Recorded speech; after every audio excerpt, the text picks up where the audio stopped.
For thousands of years, it's been one of the world's great mysteries. Just how were the pyramids built so deep in the Egyptian desert? Every civilization leaves behind questions it never meant to ask out loud. Egypt left one standing in the desert, 4,500 years old, still catching the sun the same way it did the morning it was finished. And for most of human history, the only people allowed to answer questions about it wore the right degree and worked for the right institution. That changed the day somebody decided to stop asking a historian and start asking a machine. Not because the machine knows more history. It doesn't. It has read the same textbooks, the same peer-reviewed papers, the same site reports as everybody else. What it doesn't have is a career built on the current explanation holding up. No colleagues to disappoint. No grant application riding on the conventional answer staying conventional. So when a small group of researchers loaded an AI system called Grok with nothing but raw survey data on the Great Pyramid of Giza, laser scans, satellite readings, engineering tolerances, decades of physical measurement, and told it to set aside the accepted story and simply describe what the numbers showed, they weren't expecting a new theory of who built it. They were curious whether the numbers themselves would behave the way the textbook says they should. They didn't. Let's be fair to the textbook first, because it deserves that. The standard account of the pyramid's construction is not some flimsy guess dressed up as fact. It's the product of more than a century of careful excavation. Archaeologists have found the workers' town at Giza, the bakeries, the granaries, the animal pens, the barracks where laborers slept. They found skeletons with healed broken bones, evidence that injured workers were treated and cared for rather than discarded, which tells us these were valued members of organized crews, not disposable slave labor the way old movies like to imagine it. There are quarry marks. There are administrative papyri detailing the shipment of limestone. There are the painted names of work gangs, crews with names like Friends of Khufu, scrawled inside relieving chambers never meant to be seen again. This is a real, physical, well-documented human effort. Tens of thousands of skilled workers organized in rotating shifts using copper tools, wooden sledges, ramps, levers, wet sand, and roughly 2 decades of sustained labor under a single pharaoh's order. That story explains the muscle. It explains the organization. It explains who was there and why they were proud of it. What it has never fully explained is the accuracy. That's the gap the researchers pointed Grok at, not who moved the stones, but how those stones ended up so precisely placed. And the first number it returned wasn't dramatic. It was the most unglamorous measurement imaginable. Is the ground flat? The base of the Great Pyramid covers over 13 acres. Across that entire footprint, the variation in level is a matter of a couple of centimeters, roughly the width of 2 fingers, spread across a surface you could park several football stadiums on.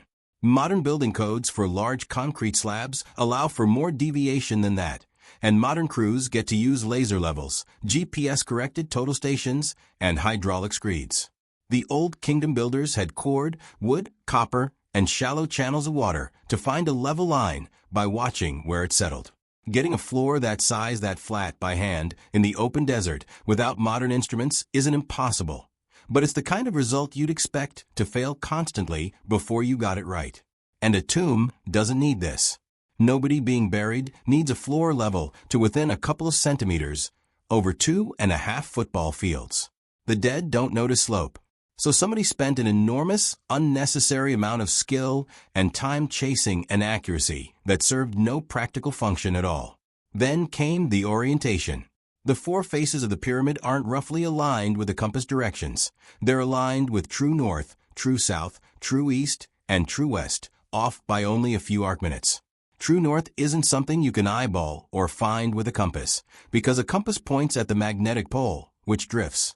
True north is fixed to the planet's actual rotational axis, and finding it without modern instruments means tracking the stars across an entire night, identifying the still point they all seem to rotate around, and then transferring that invisible celestial point down onto a scratched line in the sand, and holding that line dead straight across a construction site the length of several city blocks. Whoever did this wasn't guessing. They were watching the sky with enough patience and enough method to nail an alignment that wouldn't be improved on until the era of the surveying transit and the satellite. Neither of those numbers, on their own, breaks the textbook. Skilled ancient astronomers existed. Patient engineers existed. But then Grok kept going, and the next pattern was harder to wave off. Take the perimeter of the pyramid's base, walk all the way around it, add up the distance, and divide that by its original height before erosion and looting stripped away the capstone and the polished limestone casing. The result lands remarkably close to 2 times pi. Not exactly, but close enough that it isn't obviously random. Now there's a reasonable non-mysterious explanation for this one.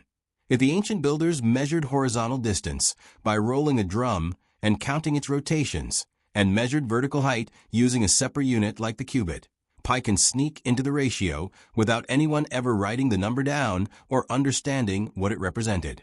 It's a plausible accident of method, and it's the kind of explanation that should make a skeptic comfortable. Except the pyramid doesn't stop at pi. Look at the relationship between the height and the length of the base, specifically the slope angle of the faces, and another number appears. Something very close to 1.618, the golden ratio, the proportion found in nautilus shells, sunflower seed spirals, and the branching of trees. And here's the problem. There's no innocent measuring drum explanation for that one.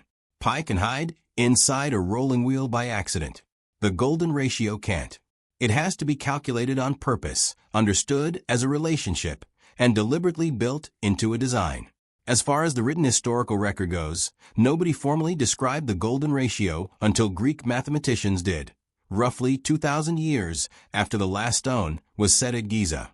Finding it embedded in the structure's proportions doesn't fit neatly into ancient builders stumbled onto it while rolling a drum across the sand. It reads more like evidence of understanding that supposedly wasn't supposed to exist yet. Then there's the claim that gets the most pushback and deserves it.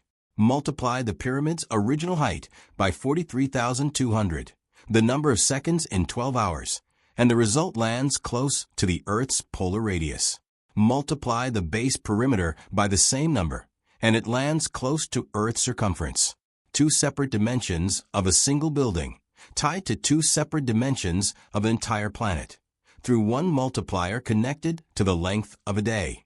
If genuine, it would suggest whoever designed this structure had a working sense of the size and shape of the Earth, information that, as far as the conventional record shows, wouldn't be reliably measured again until the Greek scholar Eratosthenes, more than 2,000 years later.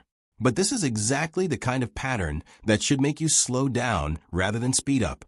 Give anyone a large, precisely built structure and enough freedom to choose a multiplier, and you can force almost any famous number to fall out of it. Earth's radius, the speed of light, the number of days in a year. It's called numerology for a reason, and serious researchers, AI or human, should treat it as a provocation rather than proof. Grok itself, when pressed, described this specific claim as suggestive rather than established, a pattern worth flagging, not a fact worth declaring. That distinction matters because it's the difference between honest analysis and a good story. And what actually came out of this exercise wasn't a headline saying, "Aliens built the pyramids," or "Lost civilization confirmed." It was something quieter and, in a way, more unsettling, a pattern of measurements that individually can each be explained away, but that collectively strain the conventional account past what it comfortably covers. The level floor, the stellar alignment, the pi relationship, the golden ratio, the disputed planetary echo. Stack them together and you get an accumulation of precision that consistently outperforms what the stated purpose, a royal tomb, would ever require. Inside the structure, the pattern continues. Above the king's chamber, engineers build a series of stacked hollow spaces known as relieving chambers, designed to redirect the crushing weight of millions of tons of stone away from the ceiling below. Some of the massive granite roofing beams inside them are cracked, likely from settling or an early earthquake. Yet the chamber never collapsed, because the load was already being distributed elsewhere by design. That isn't guesswork. That's structural engineering good enough to anticipate its own failure points and route around them, at a moment in the historical timeline when that kind of engineering knowledge is supposed to have barely existed. A short walk from the pyramid, the same kind of argument plays out over the Sphinx. Some geologists have pointed to deep, rounded grooves cut into its enclosure walls, and argued they look less like wind erosion and more like the marks left by heavy, sustained rainfall, the kind of weathering pattern that hasn't been possible in that stretch of desert for thousands of years, longer than the accepted age of the monument. Mainstream geologists dispute the reading, and the argument is far from settled. Wind and sand can carve strange shapes too, and correlation between a weathering pattern and a climate period isn't proof of anything on its own. But it's one more thread pulling at the same loose seam, one more piece of physical evidence, sitting slightly outside the frame the conventional timeline built for it. None of this proves who built it or when the knowledge originated.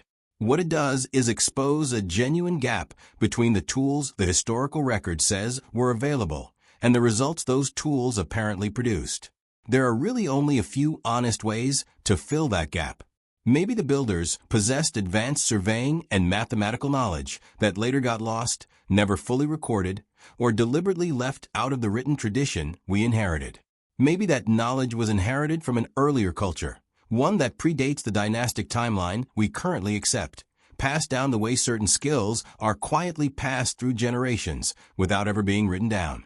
Maybe, as a small but persistent group of researchers argue, there was an earlier civilization altogether, one that didn't survive the catastrophic climate shifts at the end of the last ice age, whose survivors carried fragments of a more advanced knowledge system into the cultures that came after them. Or maybe the truth is simpler and stranger than any of those, that we've underestimated by a wide margin just how capable ancient people actually were when they had enough time, enough motivation, and enough patient observation of the world around them. What makes this exercise worth paying attention to isn't that an AI solved a 4,000-year-old mystery. It didn't, and it never claimed to. What makes it worth paying attention to is that when you strip away the assumption that the answer is already settled and just look hard at the raw numbers, the comfortable version of the story stops fitting as neatly as we've been told it does. The floor is too level. The alignment is too exact. The math is too advanced for its supposed moment in history. Somewhere between what we've been taught and what the stone actually says, there's a gap nobody has closed yet. The pyramid isn't going anywhere. It's been sitting in that same desert, holding its answers in silence for 45 centuries. The only thing that changed is that, for the first time, someone finally asked it a question without already knowing what they wanted to hear back.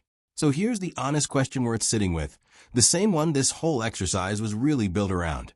When the evidence keeps overshooting the explanation, when a tomb is leveled more precisely than it needs to be, aimed more exactly than it needs to be, and built on proportions nobody was supposed to understand yet, at what point does coincidence stop being the responsible answer? And we don't fully know. Become the more honest one? Maybe the real discovery here isn't a lost civilization or a hidden message in the stone. Maybe it's just a reminder that the story we were taught was never meant to be the final word, only the best explanation anyone had gotten to so far.